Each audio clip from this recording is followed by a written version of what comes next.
বিরোধী দলনেতা হিসাবে আমি নিশ্চিত করে প্রশাসনকে এই বিষয়ে অনুরোধ করব এ তদন্ত করার জন্য। এই ধরনের ঘটনা তো স্বাভাবিক। পুরো পশ্চিমবঙ্গব্যাপী ওরা লুটের সাম্রাজ্য চালাচ্ছে। 100% কাজের মধ্যে 30% কাটমানি হিসাবে নিজেদের মধ্যে ভাগাভাগি করে নেয়, বাকি 70% তা নিদর্শন। শুধু তাই নয়, পুরো পশ্চিমবঙ্গব্যাপী ওরা লুটের সাম্রাজ্য চালাচ্ছে।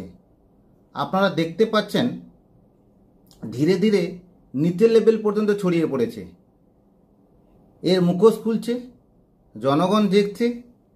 আমি চাইব প্রশাসনের কাছে নিরপেক্ষ তদন্তের ভিত্তিতে তদন্ত করা হয় এবং দোষীদের অবশ্যই শাস্তির দাবি জানাচ্ছি। বলছি গাড়োয়াল ভেঙে গেছে, সেই জন্য কিন্তু বিরোধীরা দাবি করছে যে এখানে কাজ ঠিকঠাক হয়নি, কি বলবেন? বিরোধীরা বিরোধিতা করতে পারে, তার দাবি করতে পারে, কিন্তু প্রাকৃতিক বিপর্যয় যখন হয়, ন্যাচারাল ক্লাইমেট যখন হয়, তখন নিউ কনস্ট্রাকশন পুরনো কনস্ট্রাকশনের মধ্যে তফাৎ দেখে না, সেখানে বিপর্যয় হয়। আপনারা সকলেই নিশ্চিত চাক্ষুষ করেছেন যে যেখানে আমাদের গার্ডওয়ালটা ছিল ওটা একটা ক্যানেলের পাশেই ছিল।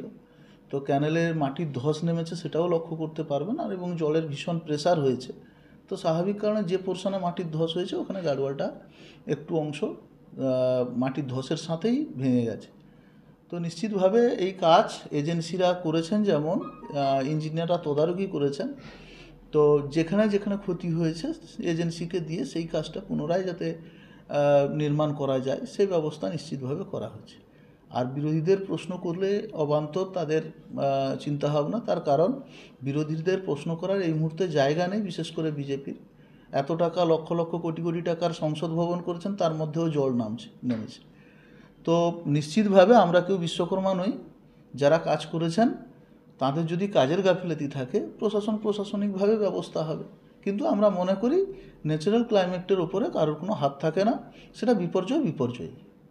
নাম? সত্য চক্রবর্তী, সহসভাপতি, এগরা 1 পঞ্চায়েত সমিতি।